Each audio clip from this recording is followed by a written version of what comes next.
तो भारत की रक्षा क्षमताओं को एक नई ऊंचाई पर पहुंचाने के लिए एक और ऐतिहासिक कदम उठाया गया है, जहां ओडिशा तट पर डीआरडीओ ने पहली बार एक अत्यधिक घातक और कम दूरी वाला एयर डिफेंस सिस्टम सफलतापूर्वक परीक्षण किया है, जो भारत की सुरक्षा को नई दिशा दे सकता है। यह सफलता न केवल तकनीकी दृष्टि से महत्वपूर्ण है, बल्कि देश के रक्षा बजट में हाल ही में हुई बढ़ोतरी भी इसे और अधिक प्रासंगिक बनाती है, क्योंकि हाल ही में वित्त मंत्री ने भारतीय रक्षा क्षेत्र को नई ऊंचाइयों पर ले जाने के लिए साथ ही चीन और पाकिस्तान जैसे पड़ोसी देशों से होने वाली संभावित चुनौतियों को देखते हुए बजट में कुछ ऐसी घोषणा की है जो भारत के लिए बेहद जरूरी साबित हो सकता है। लेकिन सवाल यह है, जिस एयर डिफेंस सिस्टम का भारत ने परीक्षण किया है, उसकी खासियत क्या है और यह भारत के लिए कितना जरूरी है, आइए समझते हैं आज की इस वीडियो में। लेकिन आगे बढ़ने से पहले इस वीडियो को एक लाइक करके चैनल को सब्सक्राइब जरूर कर लीजिए, क्योंकि यह आपके लिए सिर्फ 1 सेकंड का काम है, लेकिन इससे हमारी काफी बड़ी मदद होती है। दरअसल मिसाइल टेक्नोलॉजी के क्षेत्र में आज भारत दुनिया में एक नई शक्ति के रूप में उभर कर सामने आया है।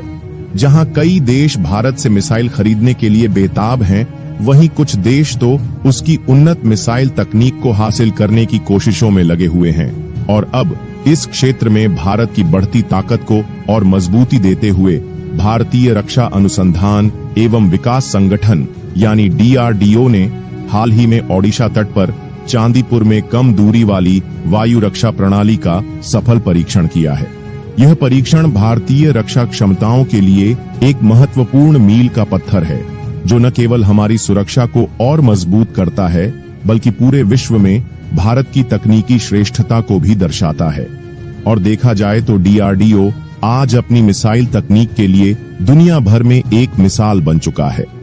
चाहे वह बैलिस्टिक मिसाइल हो या फिर क्रूज मिसाइल, डीआरडीओ द्वारा किए जा रहे सभी परीक्षण पूरी तरह से स्वदेशी ज्ञान और कौशल से विकसित किए गए हैं। इन मिसाइलों का निर्माण न केवल भारतीय वैज्ञानिकों की मेहनत और तकनीकी श्रेष्ठता का परिणाम है, बल्कि यह भारत की आत्मनिर्भरता और रक्षा क्षेत्र में स्वावलंबन की दिशा में एक महत्वपूर्ण कदम भी है।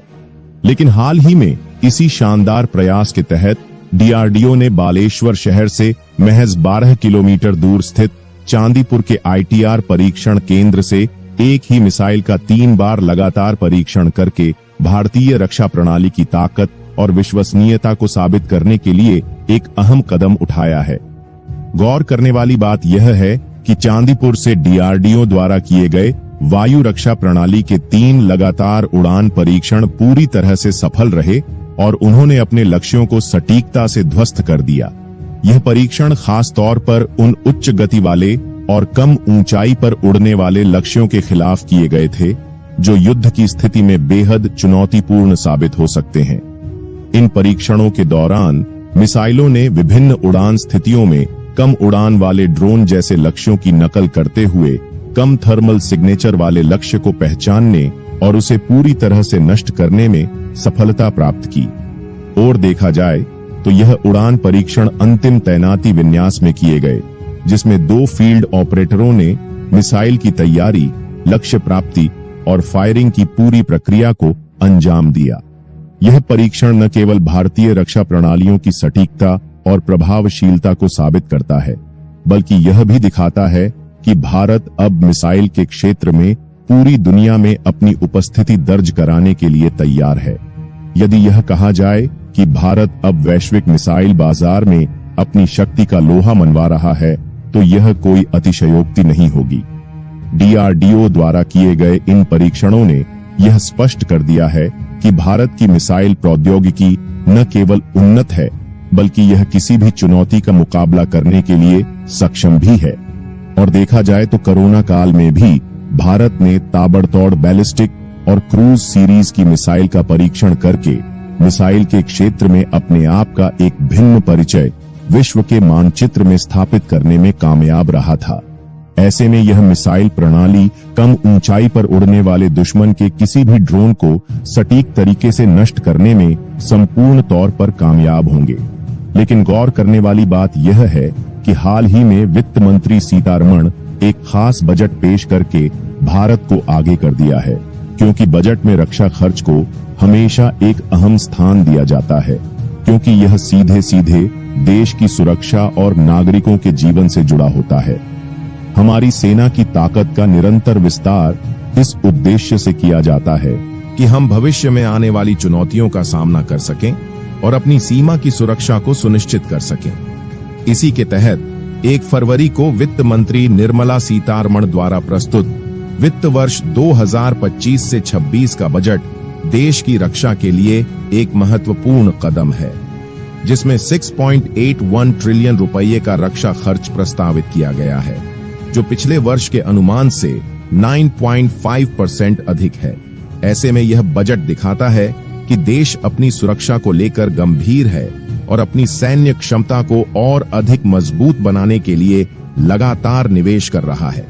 हालांकि इसमें से अधिकांश धनराशि नए हथियारों की खरीद पर खर्च नहीं होगी, बल्कि मुख्यतः सेना के वेतन और पेंशन पर जाएगा। इस बात से स्पष्ट होता है कि सरकार न केवल हमारी सेना को सशक्त बनाने पर ध्यान दे रही है, बल्कि उनके कल्याण और जीवन स्तर को भी महत्व दे रही है। और देखा जाए तो भारत का रक्षा बजट हमेशा देश की सुरक्षा को प्राथमिकता देता है, और इस बार भी कुछ ऐसा ही देखने को मिला है, क्योंकि 4.7 ट्रिलियन रुपए का आवंटन मैन पावर कॉस्ट के लिए किया गया है, जो मुख्य रूप से सेना के आधुनिकीकरण और रक्षा खरीद पर केंद्रित है। यह राशि सिर्फ सेना के वेतन और पेंशन पर खर्च नहीं होगी, बल्कि इसका बड़ा हिस्सा नए और उन्नत सैन्य उपकरणों की खरीद पर भी लगाया जाएगा, ताकि भारत अपनी रक्षा क्षमता को और भी मजबूत कर सके। विश्लेषकों का मानना है कि चीन जैसे अपने प्रमुख प्रतिद्वंद्वी के मुकाबले भारत को अपनी सेना को और अधिक आधुनिक बनाने की जरूरत है, क्योंकि चीन के बढ़ते सैन्य ताकत को देखते हुए भारत को न केवल अपनी सैन्य रणनीतियों को अपडेट करना होगा, बल्कि तकनीकी रूप से भी अपनी सेना को मजबूती देनी होगी। और अगर आपको नहीं पता तो बता दूं, भारत के रक्षा बजट में इस साल कुछ दिलचस्प और महत्वपूर्ण पहलू सामने आए हैं। जहां चालू वित्त वर्ष जो 31 मार्च को समाप्त होने वाला है, उसमें अभी भी 125 अरब रुपए खर्च किए जाने बाकी हैं।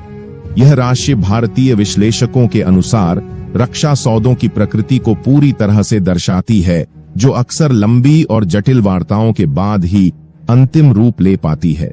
दरअसल रक्षा सौदे केवल खरीदारी का मामला नहीं होते, इनमें गहरी रणनीतिक बातचीत, विभिन्न तकनीकी पहलुओं की समीक्षा और कभी-कभी तो कई देशों के बीच सहयोग के पहलू भी शामिल होते हैं। ऐसे सौदों को अंतिम रूप देने में समय लगता है, क्योंकि इनसे जुड़े सुरक्षा और राजनीतिक पहलुओं पर भी व्यापक विचार विमर्श होता है।